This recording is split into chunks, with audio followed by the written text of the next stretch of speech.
So what's this about Canada Day and wearing orange? I stole your thunder immediately. Yeah, I can tell you all about that. That's a fun one. But it's how Canada Day's been canceled, basically. Canada Day's been canceled? Yeah. I don't even... So Canada Day, that's like Independence Day in America, like in American terms? Yeah, so it's...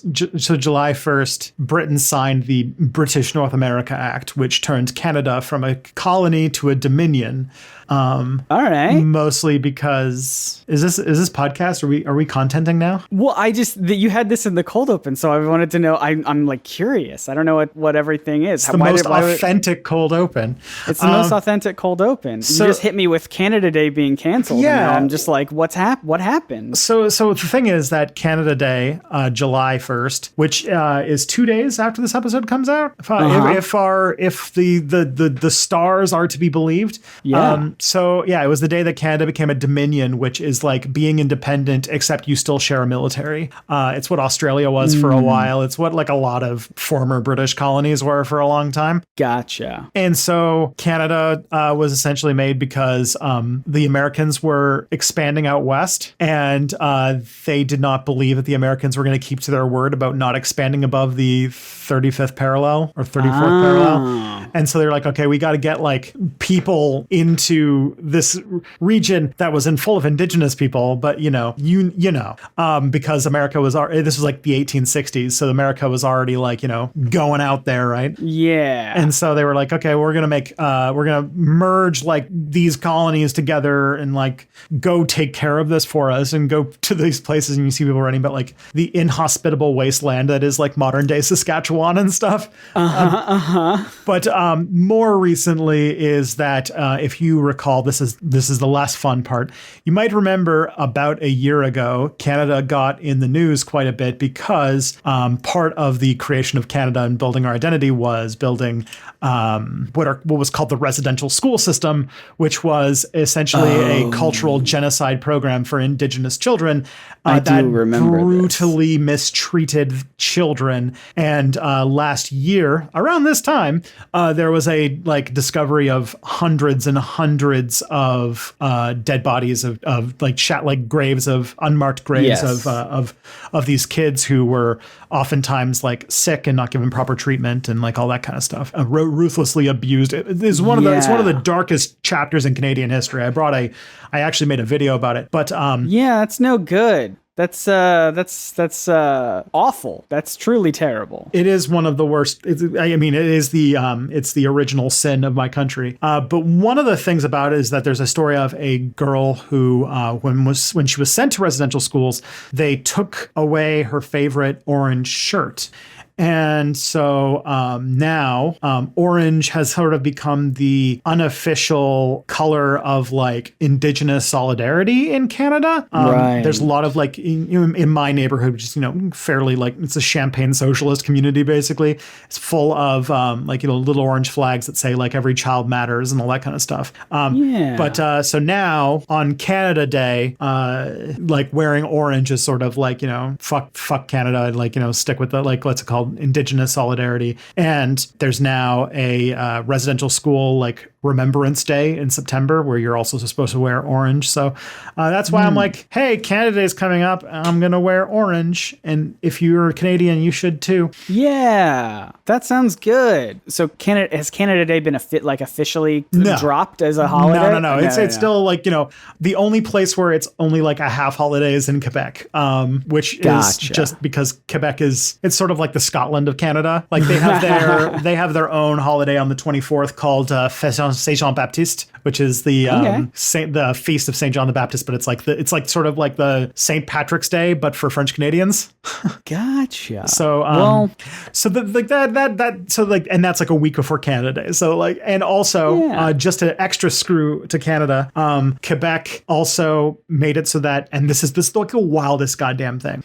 So Quebec has a like in law in place so that all lease agreements end on July 1st. Canada Day, which means that on Canada Day, because it's like a week after the real national holiday in Quebec, it means that everybody who is going to move is moving on that day.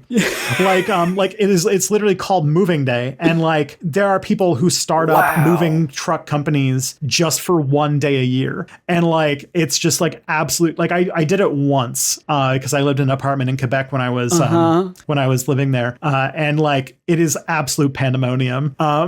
Yeah, celebrate your independence, your liberation from your your lease. Now, do they get started moving earlier on Boxing Day?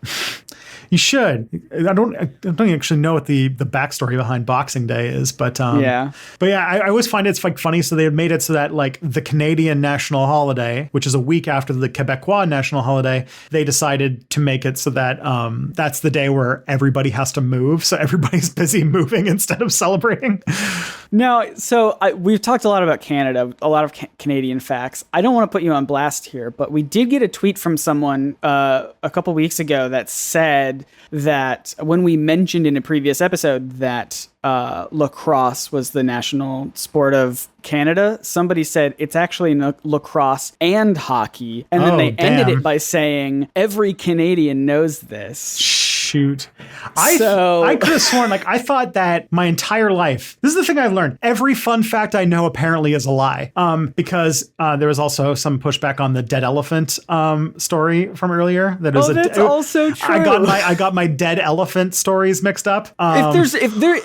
The fact that there are two famous stories about dead elephants. Mm-hmm. Yeah. And then the person who corrected me told me the correct story and then found out that their story was also incorrect and that there's a third story. There's a third dead elephant story? Yeah, because apparently the real dead elephant story behind the beer is not the one that Thomas Edison electrocuted to show how Nikola Tesla was a hack, but was actually Jumbo, a circus elephant, I suppose, who had been hit by a. You know what? I'm going to specifically look this up because We're looking it up. I also just looked up to make sure what the sports of Canada were, and they are hockey and lacrosse. I could have sworn that it was like, no, hockey, like you'd think it is, sort of like how you think that Sydney is the capital of Australia, but actually, so according to, thank you, Scott Wachter, for correcting me on this, that Jumbo, the circus elephant, died of exposure in the cold weather of Canada,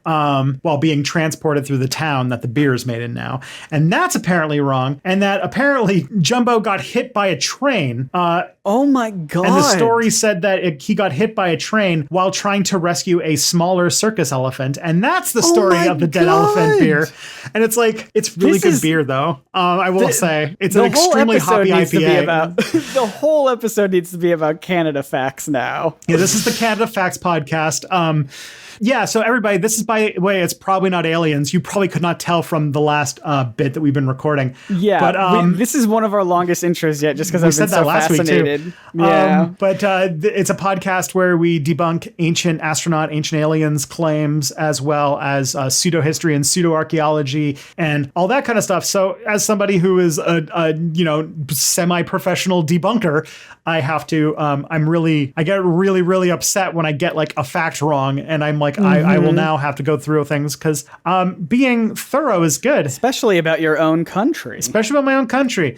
My sneaking suspicion, I don't think this is true, but this is my conspiracy theory, not researching it at all, that the Canadian official sport being having hockey was something that must have been added since I was a child. And that sounds like a thing that Stephen Harper would have done. Okay, the conservative prime minister who was prime minister from the mid 2000s and I think 2006 or something like that until Trudeau basically took office. So interesting theory. Are we going to look it up? No time. We have to get into this episode. We have to get into the thing. So there's a reason why we talked so much about Canada at the beginning of this podcast, and that is because after 42 episodes, the country of one of the hosts of this podcast has we've done America several times. But now we're finally coming to my neck of the woods, to Canada. And we're also hitting on a topic that, Scott, you have told me off mic that is one of your interests. Yeah? Yeah. I? I think you mentioned that you might have had an interest in this, or it's somebody else, because my brain apparently just doesn't work anymore. So we're talking about Oak Island. We're talking about Oak Island. Do you know And it? There was a reality show about Oak Island. I thought you might have known about that. I don't know anything about that. Okay, then I'm thinking of somebody else. Never mind. Okay. You may have been confused because I'm Scott Nicewander. I'm the host who knows nothing. That's my name and that's my introduction. I'm here to learn about all the stuff that you listeners are also going to learn. And maybe I do know about Oak Island, and maybe I have memories that have not, the synapses haven't fired in many years, and they're about to kickstart up again. And I'm Tristan Johnson. I apparently know a good amount about the subject we cover, and then I am wrong on literally all other things. This is the only non-related to this podcast fact that I 100% can verify to be true, because apparently I live in a mirror universe. So freaking what's it called? I live in like a Mandela effect. Yeah, Mandela effect universe where everything that I thought was a fun fact that I knew about the world is just wrong. I can't have. There is no trivia. I cannot trivia. I'm awful. You can't do it. Now, did you think that I knew about Oak Island because I live in Roanoke, but not the famous one? I live in a different one than the one that is famous for like having strange happenings. And I don't know if they're gonna do Roanoke at some point. I know they got to do Roanoke, but I didn't know if the other Roanoke was an island. I can't remember, or like had an adjacent island or something. No, so I recall having a conversation with that someone had watched because Oak Island, the story that we have here has like an entire TV show that was focused around it, and I thought that you were the person who had watched it and were interested in it. But No. Maybe we should actually talk about what's going on with Oak Island, and it will make your inner 10-year-old boy very happy. As somebody who, you run a comic book YouTube channel, so I imagine your inner 10-year-old boy is very well entertained. So very much. So tell me about Oak Island. What is Oak Island? This is a story that will take us to pirate treasure and adventuring companies and secret tunnels and dungeons, possibly the Ark of the Covenant and all sorts of stuff. So this is a whole. It's got everything. Yeah, and it's got Franklin Delano Roosevelt. FDR's in this one. FDR's in this one. We got an FDR in this one. So we got an FDR and an Ark of the Covenant. Yeah, it's pretty wild. Wow. Okay. And pirates. Okay, there's a lot going on here. Yeah. So Oak Island, according to Ancient Aliens, is a place where something very weird is happening. There is apparently, through the recollections of many people who have gone to the island looking for hidden treasure, have found that there must be a system of advanced underground tunnels that is trying to hide something. And when they try to dig down to find it, these tunnels basically flooded any attempts to dig down, and that they use technology that is way in advance of the 18th century people who they thought made it. So what could possibly be under Oak Island? What could be under Oak Island? Is it buried treasure? Is Sounds it an like it. Ark of the Covenant? Could be. Because this was sort of dovetailed into an episode of the show where they were kind of like, is the Ark of the Covenant a nuclear reactor? Did they bury it under Oak Island? Is Oak Island radioactive? Yeah. And also, I think they also mentioned that there's like all sorts of stories about what could be buried under Oak Island. I don't know if there's lost Shakespeare claims. There's the Holy Grail. Like literally anything could possibly have been buried there. And there's all sorts of stories. And so just for clarification, the tunnels are real, right? There are actually tunnels. We'll get into that. Okay. So yeah, that's what we're going to talk about today, Oak Island. All right. It is an island, a small island off the coast of New Brunswick, which is one of our maritime provinces, sort of on the Atlantic coast of Canada. The Maritimes is typically a reference to three provinces, Nova Scotia, New Brunswick, and Prince Edward Island, which is literally a tiny island that is an entire province in and of itself. Well done. So it's, if you were to think of it, I don't know if you have like a mental map of North America, but you know how like when you get up and you get to Maine, and then if you go past that, there's like a whole bunch of stuff that just starts happening. Yeah. So my mental map of North America ends at Maine, and there's nothing else beyond that. It's some people call it the Great White North, and I just imagine it's just pure snow. Well, there's a lot of snow, but Okay. once you go past Maine, you get into the maritime provinces, and that's where, Gotcha. like, you probably heard of the city of Halifax. That sounds familiar. Yeah. That's in Nova Scotia. It was a big part of the British war effort during the American Revolution. But New Brunswick is next to it. New Brunswick is sort of a province that is between Nova Scotia and Quebec. It has a significant French-speaking population of Acadians, which are an interesting ethnic group of French speakers. As a French speaker myself, I had a very hard time understanding them when I was there, but they are sort of cousins because during the 7 Years' War, which I think in America is called the French and Indian War. Yeah, I think you're right. Yeah.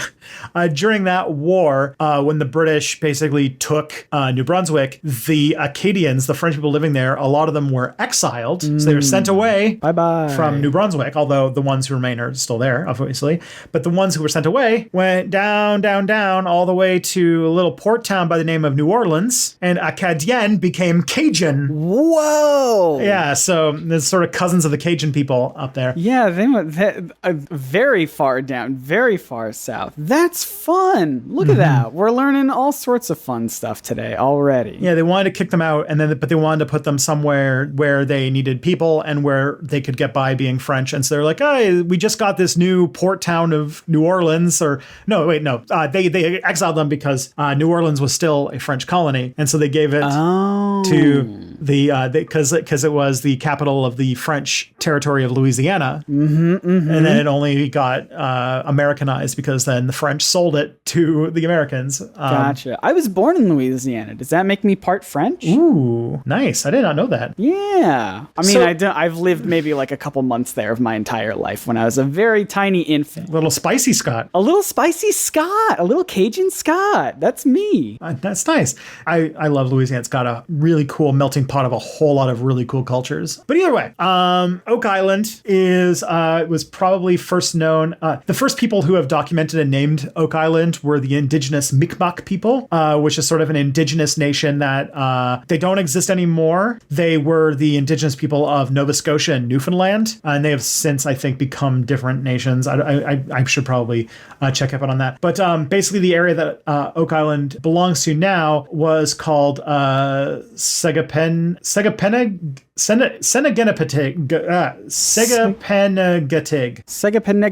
Yeah. Oh, wow. That was good. Thank you. So First try. that's like the earliest name we can get for this kind of place. But the earliest European residents date to about the 1750s when this region was a French colony. And so French fishermen built a few houses on it. It was very little, French Canada before the British arrived was very not invested in. So there weren't a lot of people there. But then after the 7 Years' War, when the Acadians were exiled, the British basically tried to get colonists from New England to basically settle up into the region, because this was back when America was still a British colony. So they had just conquered all this region to the north that was owned by the French. And they're like, "Hey, Massachusetts person, would you like to go to New Brunswick? How does that sound to you?" Come on down. Yeah. Or up. So during something called the Shoreham Grant in 1759, they made land available to settlers, and they basically settled on there, and they built a town by the name of Chester in the same year, 1759. Okay. The first settlers arrived from Massachusetts in about 1761, and it included a few people. One of the more interesting ones is a guy by the name of Samuel Ball, who was a black loyalist who actually purchased a lot of Oak Island. Oh, cool. And he went to get a little bit later because loyalist is a reference to, people who took the British side of the American Revolution. Oh, so not cool. Well, that's the thing is that here, because Canada is largely some of Canada's in Canada, we talk about the American Revolution as being foundational for both of our countries because Canada is sort of made up, the British part of Canada is made up of a lot of people who left the United States after the Revolution because they were loyal to Britain. So we have Loyalist Trail and all that kind of stuff. Gotcha. Yeah, I grew up in South Carolina, so my inner hey, not cool. British people, don't side with them. Ugh. Which is odd because the South were one of the more reluctant parts of the United States to oppose Britain, which is interesting.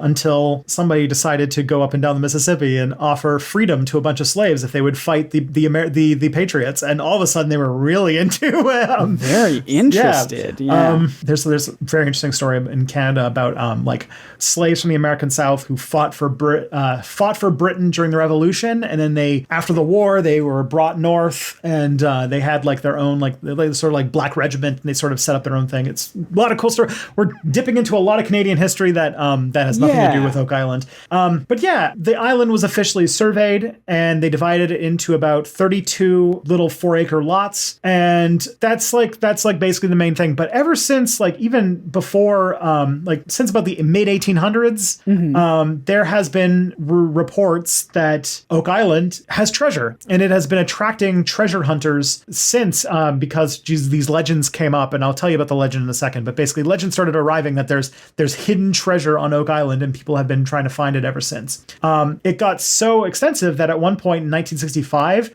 someone built a causeway from the island to the mainland in order to bring over heavy digging machinery. Oh, interesting. Digging what? Dirt. Well, yeah, but for why? What is down there is there's a lot of different answers. The most recent currently the island is private, and one of the biggest owners is actually a treasure hunter by the name of Dan Blankenship. And I was enamored when I heard this, because I'm like, is treasure hunter a job you can do? Is that a career? Can I have this job? Treasure hunter sounds like a way better job than content creator. That's true. Do you think? I mean, at what point do we know when all the treasure's been found?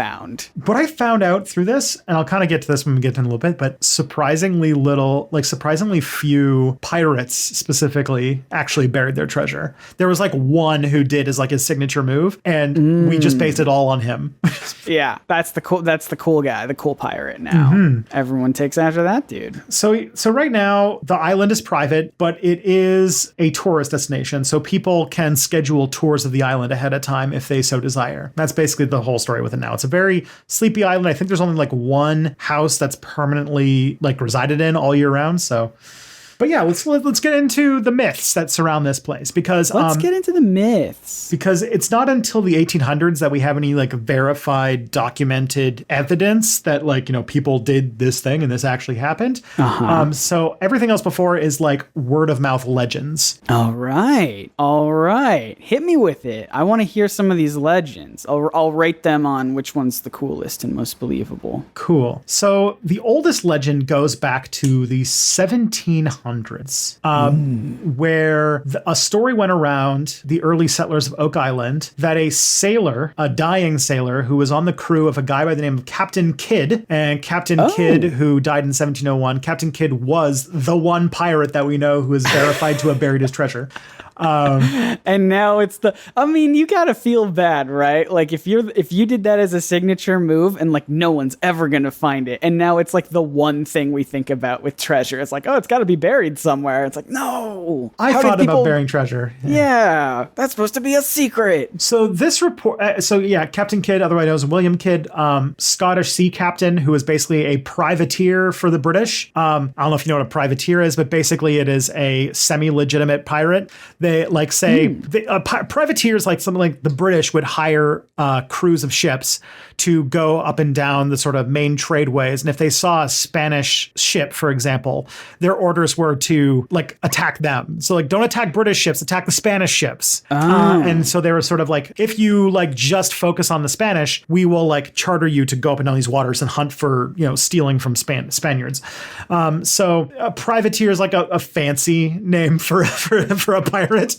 Gotcha. That was sort of trying to fill out these sort of geopolitical names. Anyways, according to the legend, that there are 2 million British pounds worth of treasure buried on the island. You can imagine in 1701 dollars or pounds that's a fuckload of treasure. Yeah, do I gotta get the inflation calculator? I don't even know if the inflation calculator goes that far back. I don't even think it does. That's like, this is like pre-decimalization British money. Like, man. Anyways, so that's the legend, right? The origin story is that there's stories went around that one of Captain Kidd's men buried some treasure on Oak Island, which led a young man by the name of Daniel McGinnis to look around for it in 1799. And when he was like actually, David McGinnis was trying to build a farm on the island, but he came across a suspicious looking divot and decided, I'm going to dig a hole. So McGinnis had heard about the legend and started getting help of two other men to start digging. They're identified as John Smith and Anthony Vaughan, because apparently half the people were named John Smith back then. Yeah, it's all just the one John Smith. It's like Forrest Gump, just like always going through history at the exact specific time something interesting is happening. Exactly. I'm glad that you understand these things. You understand history and science. Yeah. There's only like a hand. I mean, look, I wasn't alive before I was born. I've heard that. I think we can all relate to that. But I think there can't be too many people, right? Like 60 tops before I was born. So this is 1700s. There was probably like a dozen people at most. Yeah. So when they were digging around on the island, apparently about 60 centimeters below this divot, they found a layer of flagstones, which implies, something funky's going on. And then below that, every 10 feet they dug down, which is or 3 meters for me. I did it the other way around. Wow. Weird to do for a Canada-specific episode. Yeah, so every 3 meters or 10 feet American, they would find layers of oak platforms, like wood, which is like, that's not supposed to be underground. What's going on here? And they thought that it's some sort of like mark, because there's like one of these like every 10 meters or so. And they're like, ooh, this is suspicious. But apparently after about 30 feet, or 9.1 meters, they encountered a real spooky feeling, and they abandoned the attempt right away. They just had some bad vibes. So with the vibes being way off, they decided to abandon the endeavor. But somebody else would pick it up. In 1802, a group called the Onslow Company apparently sailed from Nova Scotia to Oak Island and decided to find this hidden treasure they had heard about. Yeah. So they kept digging down, and after about 27 meters or 90 feet, they found a layer of logs as well. And they also discovered layers of charcoal, putty, and then they found something very strange. They found coconut fibers. Which, I don't know if you know much about Canadian flora, but not a lot of coconuts. No, it's all snow, as I said earlier. Yeah. There's no And they flora. found no snow buried underneath there, which is very There's strange. no snow under there. That's the weirdest part to me. Oh, goodness. No Canadian coconuts is what you're saying. Yeah, the closest place you can get a coconut in the 18th century was Bermuda, which is about 835 miles south of Oak Island. Now, what's the odds that like a bird could carry that coconut that far? Well, it depends upon how he grips it, really. And whether it's African or European. And this is North America, so we have no idea which one it would be. Yeah, jury's still out. Yeah. But when they got about 18 meters or 60 feet down, the place flooded with water, and they don't know why. Because of the melted snow. Yeah, so I guess they came to the idea that this was some sort of booby trap. And so they tried to dig down another way, and they hit another booby trap, so they abandoned the effort. Is it, and I don't want to like jump ahead in your notes if this is something you're going to cover, is they're on an island. Is it possible they just like started digging below sea level, and then that's where the water came from? You might not be wrong on that front. Okay, all right. Another legend comes from that allegedly in 1849, a group called the Truro Company came together with some investors, and they decided to re-excavate, but then it ended up flooding again. Oh no, where's all this water coming from this island? But they had a plan. They decided they were going to actually bore some side holes to make something called a pod auger. And they would use a pod auger to sort of drill down and go into it. But then they found a spruce platform about 30 meters down, 98 feet. And they also found layers of oak that and also something that they described as pieces of metal and clay, and that that the platform was hit twice each time metal was brought to the surface, along with various other items such as wood and more coconut fiber. More coconuts. What is happening with the coconuts? So these are the legends. None of these have ever been verified. They're all just sort of stories about attempt to find this treasure. That there's weird stuff. There's booby traps and coconuts holes and wood and rocks, and it's like, okay, this is very, very strange. But that has since caused a centuries-long treasure hunt to find the buried treasure on Oak Island, which is sometimes referred to as the Oak Island money pit. So you might have heard that reference. But so far, the effort to find this lost treasure has cost millions of dollars, and has also through various accidents killed about 6 people. Oh no, because of the booby traps? Or just accidents. Yeah, one of the first verified expedition comes from 1896, where an unknown group arrived on the island and actually brought along. They decided they were going to win with science and industry, so they brought along steam pumps and boring equipment. They were ready to do this hardcore. But apparently the pumps were not able to keep the water out of the shaft. But they were able to make some samples, and that one of the samples contained a piece of sheepskin parchment in which they found the letters VI or WI written in India ink. So they're onto something. This is verified, you're saying? Very fact. Wow. We'll get into to how fact in a bit. But and then in 1898, in order to sort of figure out what was going on, they poured a bunch of red paint into a flooded pit. Okay. And they try to measure where the paint came out, and they discovered that there were 3 exit holes around the island, showing that there's an underground tunnel system going on Oak Island. And they mentioned this on Ancient Aliens as well. Yeah, of course they do. It sounds interesting. I mean, even just the imagery of red paint leaking out of this island is very spooky and ominous and interesting. This feels like a Scooby-Doo episode, does it not?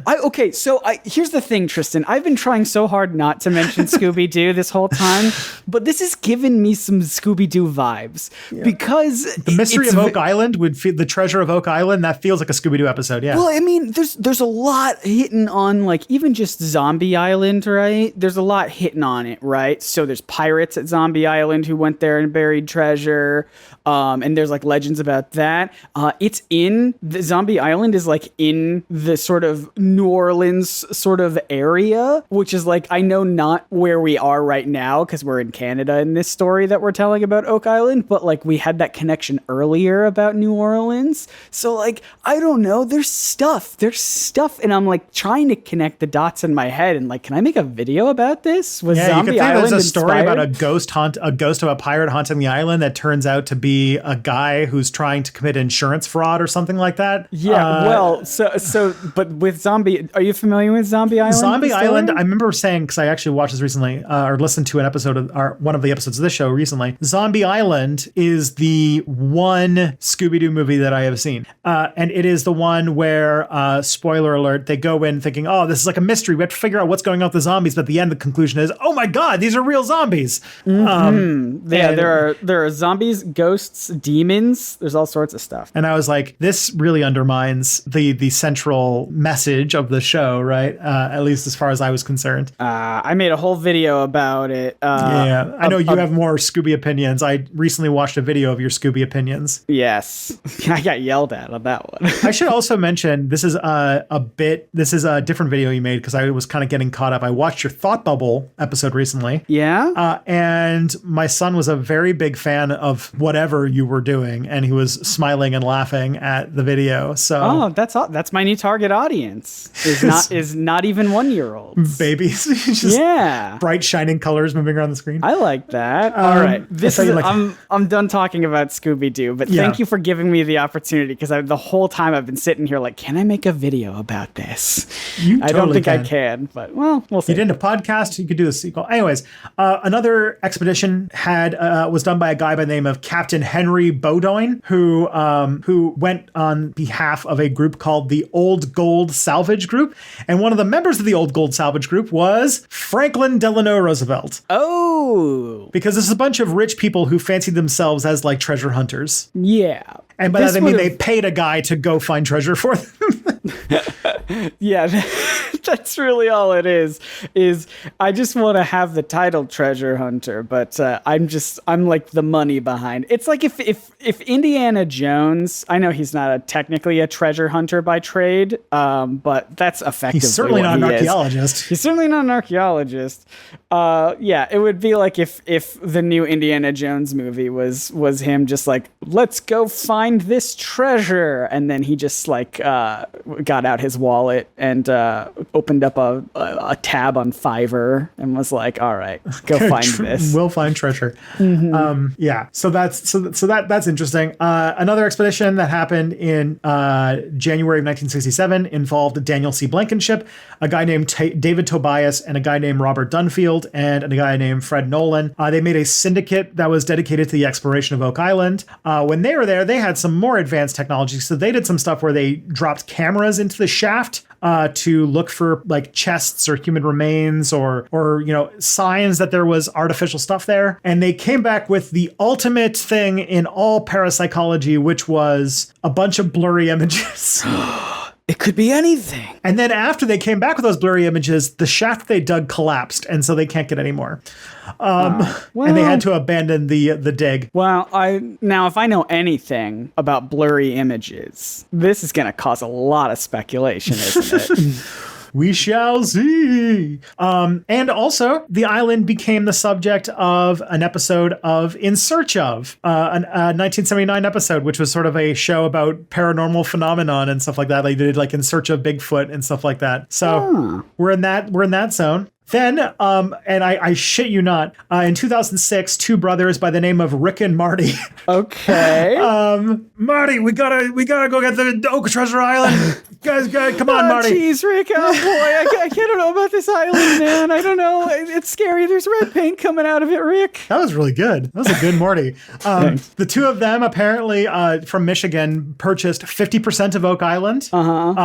Specifically, a company they bought from David Tobias, who was one of the guys from the previous expedition.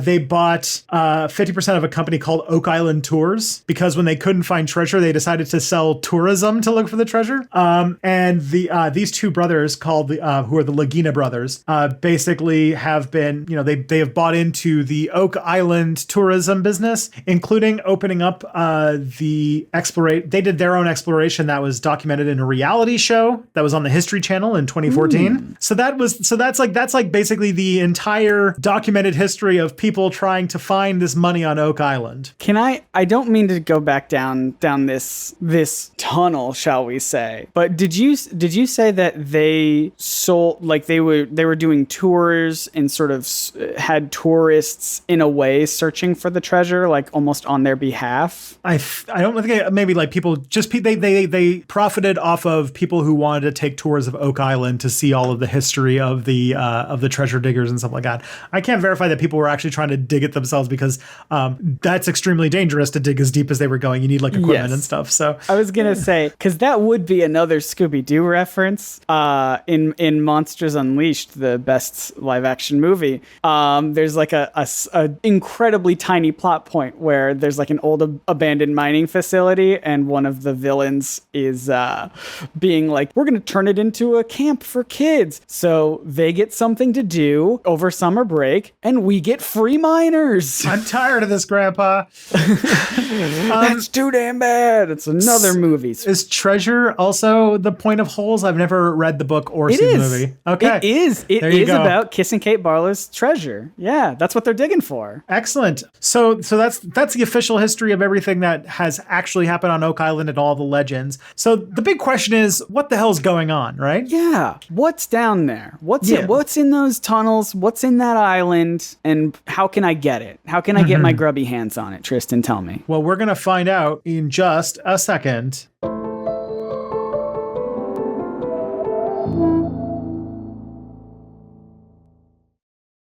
All right, I'm back.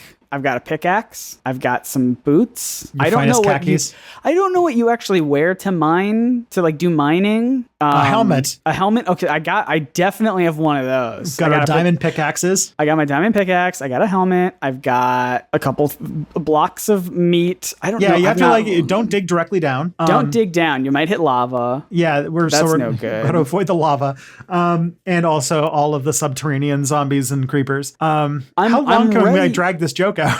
I'm ready to see what's down there. I'm ready to see what's in this island. I want to dig a hole into this island. So let's first start with what people have suspected is down there, because there are several thoughts about what could be down there. The first being treasure. Treasure is the more all of it's treasure, but like what kind of treasure? Yeah. The first one, and this sort of goes into the legends and the theories of the past, that it was treasure held by the pirate Captain Kidd that was buried there, because apparently Kidd and a guy by the name of Henry Avery took treasure together, and Oak Island was sort of their bank. Oh. There's also another theory that there's buried treasure from a wonderful historical human being by the name of Edward Teach, who you might more recognize by his nom de guerre of Blackbeard, the pirate. I am aware of this name. Real person. But apparently Blackbeard buried this treasure where, quote, none but Satan and myself can find it. And that's on Oak Island. Apparently. Oak Island is a place where only Blackbeard and Satan can go. Yeah. Then there's also been theories that all sorts of different people have buried their gold and treasure up there, from the Knights Templars to the Masons to the Incas, the British, the Spanish, and even the French.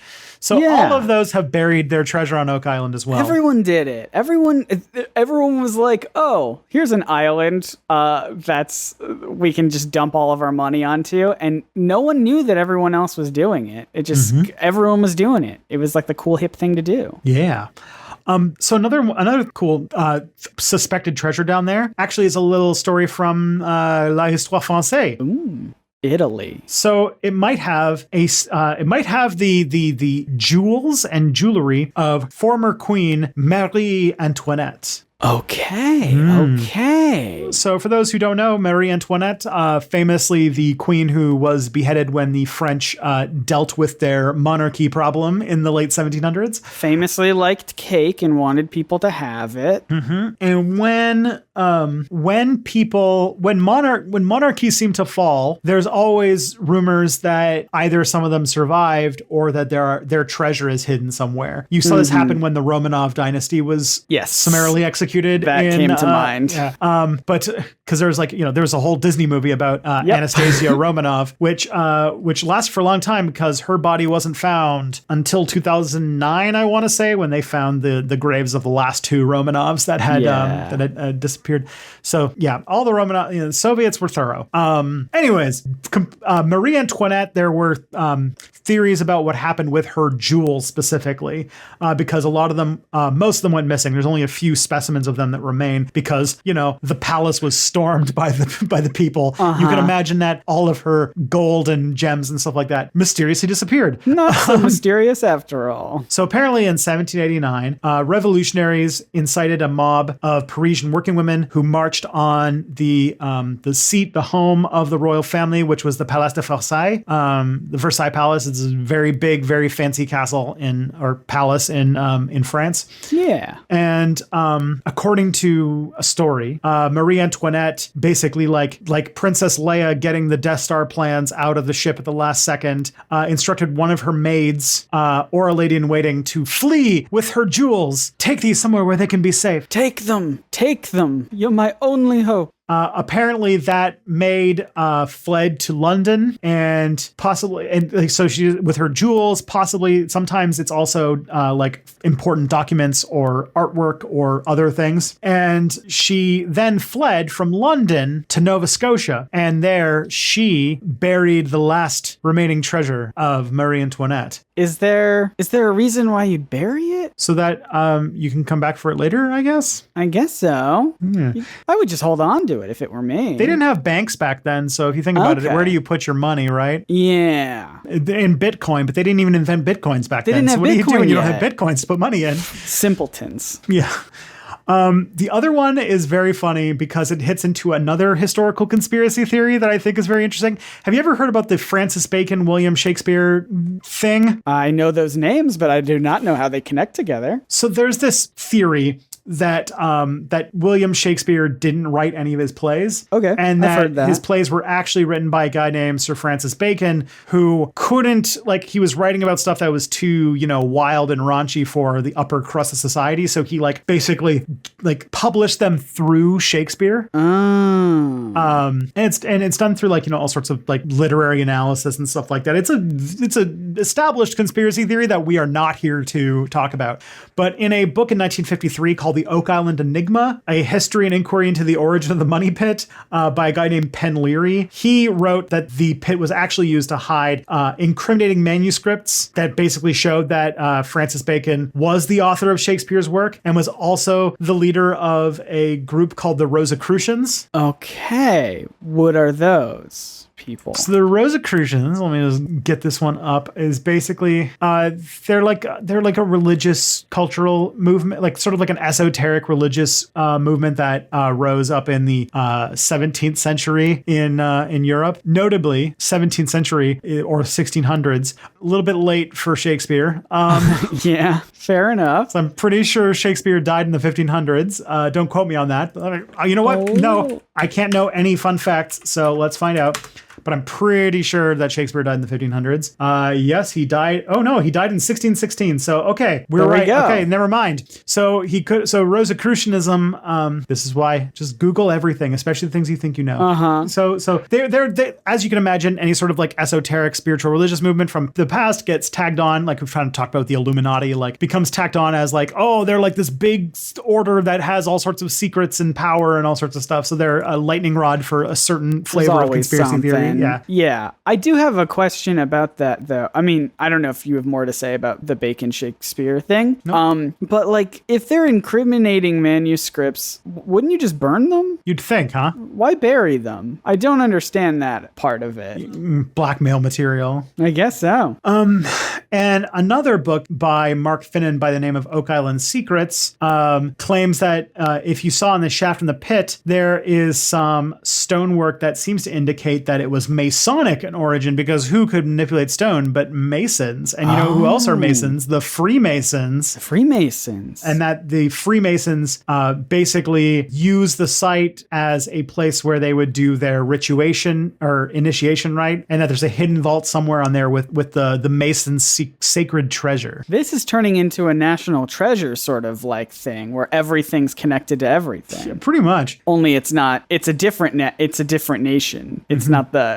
If there are two National Treasure movies, then that means they got to go to a different country at this point. Yeah, they have to go get every different country's national treasure. Yeah, America already had two of them. Stop. We're done. Nicolas Cage, go to a different country for treasure. It'd be hard to export him. I feel like there's not a lot of countries that want him at this point. I want him. You can stay here. You're my national treasure. Aw. Yeah, the national treasure was the friends we made along the way. The other, so those are, and also, of course, there's the Ancient Aliens claims. There's just that the Ark of the Covenant's down there. Some people have said that the Holy Grail is down there. Of course. So, it spans the gamut. Anything that is a treasure that people think is real, they're like, okay, it's got to be down there. It's down there. It's all down there. So you can see there's sort of like a conspiracy mad lib of where they have their list of treasures, and then they can just say, and then places where they think that things are hidden, and then they just attach one to the other and see what happens. Yeah. It's like a roll table type situation. Anything could be down there. The Loch Ness Monster's there. You'd think it's in Loch Ness. It's not. That's where they can't find him. It traveled. The monster swam all the way Canada. Nova Scotia has famously a lot of Scottish people. That's why it's got its There you name. go. So there you go. Nova Scotland. Oh, Scott Nicewander. That's me. I'm down there. I'm in the island. I'm coming to you live from the. Tristan, can you hear me? It's filling up with water.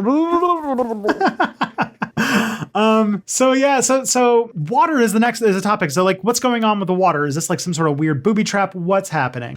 So I've told you about the different accounts. Like in 1862, the Onslow Company found that the pit filled up with seawater when they tried to excavate it, and they couldn't get it to leave. Right. People have claimed that there are elaborate drainage systems that extend to the oceans. And other treasure hunters have claimed they found coconut fibers beneath the surface of the beach. Yeah. Which led to a theory that the beach had been converted into a siphon, feeding seawater into the pit through a man-made tunnel. Okay. And that apparently at one point, a sample that was claimed to have come from the island was sent to the Smithsonian in the 20th century, where the Smithsonian did indeed confirm that that was coconut fiber that was sent to them. Official coconuts. And there was only one expedition that has actually claimed to have found a flood tunnel lined with flat stones. But apparently some photographs of that, or some people who have re-excavated that pit later who have degrees in like geology, for example. Right. A geologist by the name of Robert Dunfield actually looked at these tunnels and was not able to locate any evidence that it was man-made. Oh, so they're just sort of natural tunnels? Mm-hmm. Okay. You could still hide treasure in a tunnel you found. That is true. As for the dye test as well, there was in 1995 a recreation of this that was done on the invitation of a guy by the name of David Muger, who was a Boston-based businessman who basically invited some people over from the Woods Hole Oceanographic Institution, and they ran a dye test using a borehole and found that the flooding that happened in these tunnels is caused by a natural interaction between the freshwater lens and the tidal pressures in the underlying geography. So it's just, the water table is just mixing with each other and causing pressure, and that's why the water, if you pour it into the hole, it goes out to the ocean, because that's how rocks and water work. And it just does that. Yep. That's the Earth. And I told you about those 1971. There were some videos that were all blurry and murky. They sent those to some scientists who basically rendered them inconclusive. Which could mean anything. Yeah. And also there's the logistics action, which is that if you were to dig this elaborate set of tunnels in the 18th century, it would be difficult because you would need basically months of divers working to excavate all of that stuff, because digging is a slow and expensive process. Digging's hard, yeah. Especially if you don't have like power tools or industrial technology. You can imagine that doing any sort of underwater work when you haven't invented scuba suits yet is pretty hard. That is a tricky one. I'll give it to the scientists on that one. The other thing is there's this claim that there's a mystery marker. Now, this is quite fun.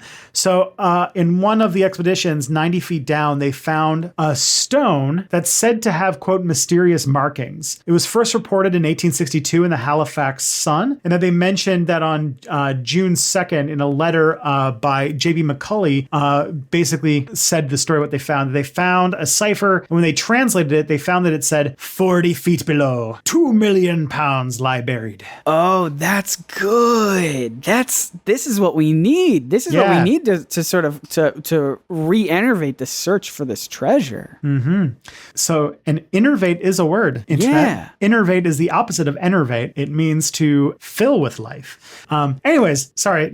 I got somebody tried to pedant me on Twitter, and I'm like, I'll double pedant you, because wait, which one did I say? Did I say the right one or the wrong? You said that. One? So I was like, I said innervate in an episode a couple weeks ago, and someone was like, you don't know what enervate means, and I'm like, no, I do know what enervate means. I was saying innervate with an I. Oh, I think I said enervate, so I got this one wrong. Okay, enervate is basically like to be like draining you of life type. We don't want that. We want to be innervating. Yeah, and innovating. We want all these things. Find this treasure. Yes. So apparently, these markings were done with a simple substitution cipher, which is also a Freemasonry thing. And they did. Apparently, it's written 40 feet below, 2 million pounds lie buried in completely plain English, not Old English or Middle English or any of those things. Just in like modern day, as of the 19th century English. It was actually they found it. It was like typed out on a typewriter. That was the weirdest part. They didn't know how they did that. They also, like I said, they use a substitution cipher, which is like the most basic of like encryptions that you could do. Right, where it's just like A is actually F, and then basically. the rest of the alphabet follows suit. Yeah, the Caesarean cipher is the one I think you're talking about, where it's like a few off, but you just like swap out some letters and basically, it's a substitution cipher. Gotcha. But yeah, very simple. Like it's a kid's. It's literally like a kid's puzzle. It's a children's game. And the weird thing about this stone that makes it very hard to study is that we don't know where it is, and that there's no photos of it, and there's no documentation of any place where it might have actually been. And also that the Onslow Company, which is the one that published or said that they found it, it seems that it showed up around the time that they were running out of money when the pit flooded, and that most people who have like studied it have concluded that the Onslow Company probably made up this stone tablet in order to get more investors so that they could continue their digging. I see. They needed something to pull people in, to hook people in again. Mm-hmm. They needed something to innervate the crowd, their investors. Yeah, they need to innervate. They were innervating and they needed to be innervating. That's right. They got it all mixed up. Yeah. So the quote that I found was that the artifacts are not properly documented archaeologically, and most would appear to derive from historical activity on the island or from subsequent excavation or hoaxing by workmen. Okay. All right. Look, this is all good fun, and we've hit on a couple things that may or may not disprove things, but how in the world are you going to explain those coconuts? Ooh, that's actually a really interesting one. Okay. So there is accounts that there are coconut fibers found in big quantities buried on the island. And in 1970, the National Research Council of Canada did actually identify that these samples that are allegedly from the island are coconut fibers. The thing, though, is that the timeline doesn't match up because, and I'm actually not doubting that the coconut fibers were found on Oak Island. The weird thing is that if you, they did radiocarbon dating, which we talked about last week, luckily enough.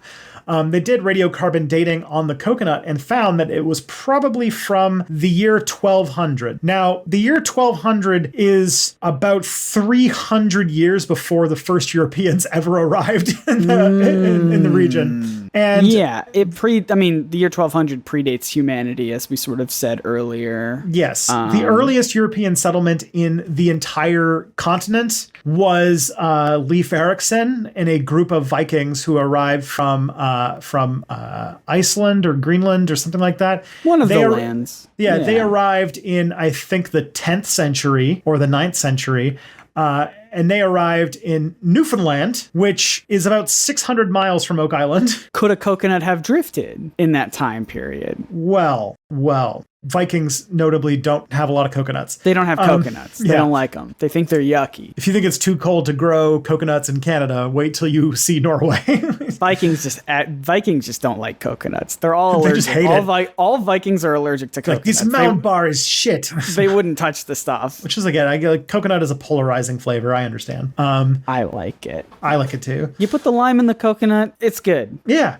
So basically, what's going on with the pits? What is going on? What is all of this stuff? The conclusion that it seems that the experts seem to come to is that it was a sinkhole because the passages and caverns. The thing is that the island is made up of limestone. Limestone, famously very susceptible to water. Yeah, not super stable in water. If you know your Pokemon, water and stone is a strong effect. Yeah. And so the booby traps are so there's like the whole booby trap thing. Turns out you dig anywhere on the island, you're going to have the exact same thing happen. That's because they booby trapped the whole island. They were thorough. Yeah, it's because the island is basically completely filled with caves and like caverns and stuff like that are filled with water. Yeah, it's just been deteriorating for presumably thousands of years. Yeah, but the thing is, how does that explain some of the things? How does that explain the coconut fibers and the wood? Yeah. You remember the wood they found? The wood they found. What was up with that? So this is what happens is that these sinkholes open up and they exist for centuries. Yeah. And in those centuries, trees fall in. Okay. Dirt gets packed on. Sure. And even things like like a log floating in on ocean currents, or say coconuts. A coconut could have floated in from ocean currents, and all of that kind of debris would start to fill up the hole, and all of a sudden you've got a hole that's got buried wood and coconut fibers and stuff like that. I will say, I guess I don't know why the coconut thing is like that big of a... It's definitely interesting. How does that... I don't know how that proves that there's treasure there. I guess just the fact that pirates sail to coconut islands. My guess is that their thinking is that it's something that is not supposed to be here, so it means that humans have been doing something in this place, and that can mean that they're trying to do something.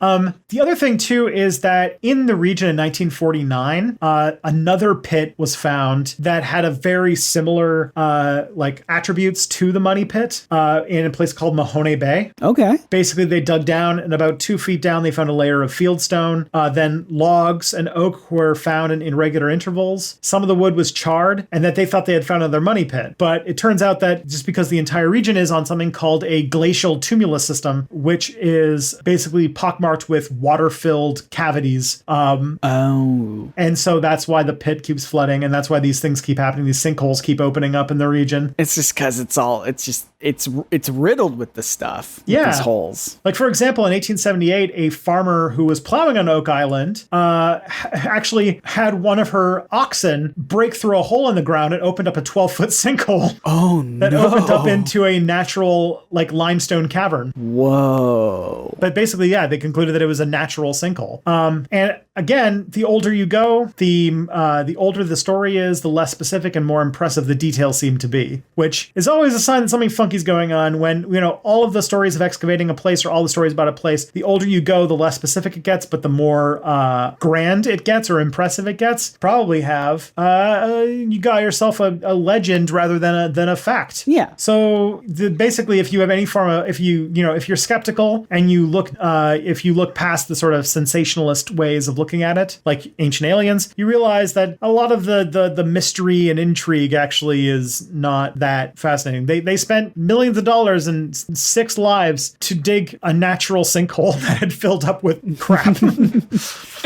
Now, Tristan, I this is all really interesting, and I do have to ask you a question, and you legally do have to answer it because I'm asking it, and that's the law. Everyone knows when you get asked a question, you have to answer it truthfully. Podcast law, yeah. Yeah.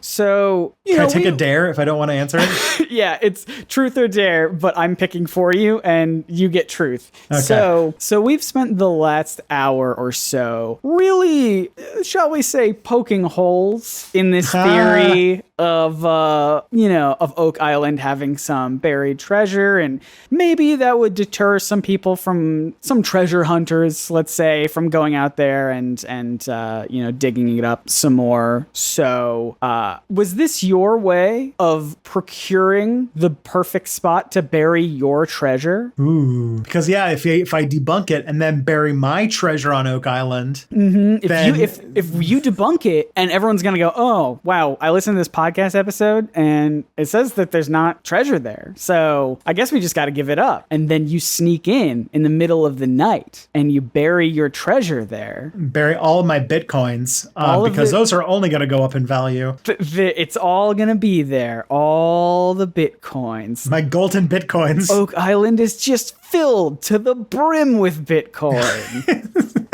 Did you? I think I heard the funniest Bitcoin thing, which is that there's a company now that is making Bitcoin bills, and I'm like, this is like the exact opposite of everything Bitcoin was designed to do. That's not what you... They just went fully around. They're like, no central banks. They're like, okay, except for this central bank, like we don't need a private bank with the Federal Reserve printing our money for us. And it's like, okay, but what if a private bank was sort of a reserve that printed money to represent the Bitcoins that you have with that? And that's the thing, right? It's like, I have all this Bitcoin. Like, obviously I do. I'm clearly the person that would have so much Bitcoin. And I have so much of it, Tristan, but I can't show it off. Like, I can't make it rain. I need like a physical thing to flex on people with. I need like a physical Bitcoin. Like a legal tender sort of paper paper or like metal chunks of things. Either one of those will work. Paper probably best though for making it rain. So have you ever heard of this new technology that Silicon Valley's thinking of, which is called money? What happens is it's like Bitcoin, except that it's insured by the government. Okay. And that the government ensures that it is actually like worth what it says it's worth. And that's interesting. And the weird thing is that adoption's already really high. You can basically use it to buy anything almost anywhere. Oh wow, that's pretty good. I might get on that. Thanks for the hot tip. The hot new cryptocurrency, coin. But that is we have podcasted. This is how you know we've podcasted for far too long.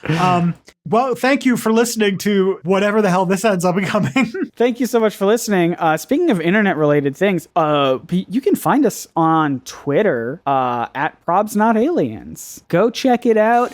Tell us all the things about Canada that you know or think you know, or things that we got wrong about Canada. Tell Tristan he's not a real Canadian. But if you are if you are watching this, if you can wear a podcast, I need to know how you're doing that. If you are listening to this on Canada Day, then wear orange. Yeah.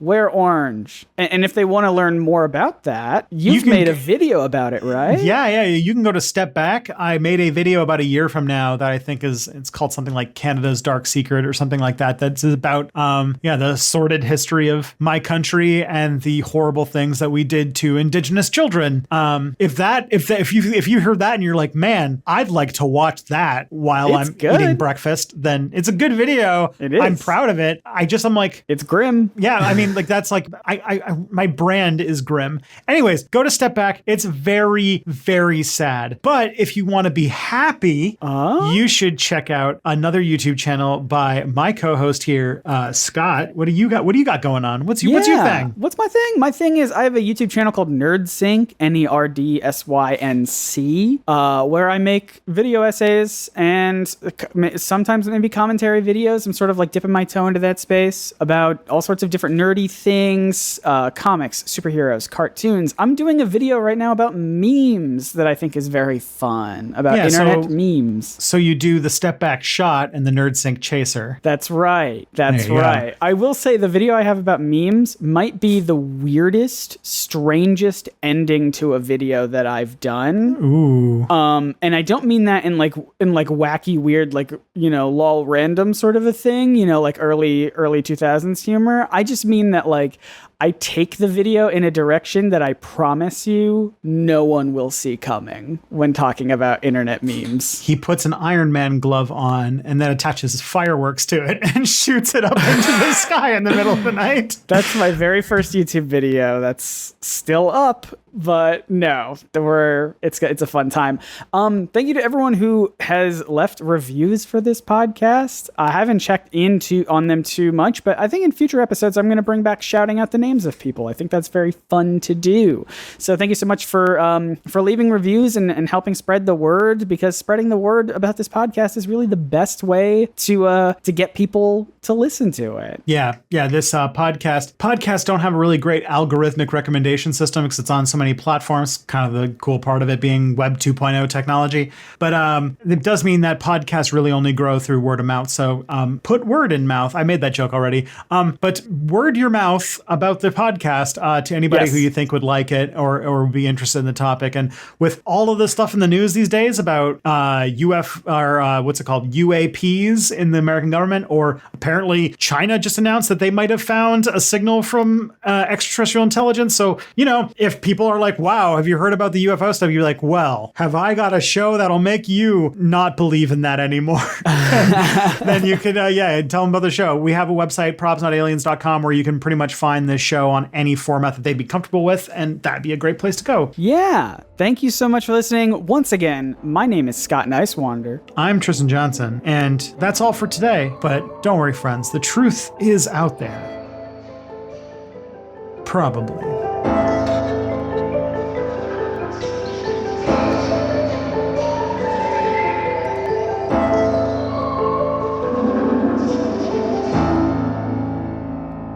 Classic happy episode. Nothing bad happened. Well, except the people who died that you mentioned earlier. that you mentioned earlier, that you mentioned earlier, that you mentioned earlier, that you mentioned earlier, that you mentioned earlier, that you mentioned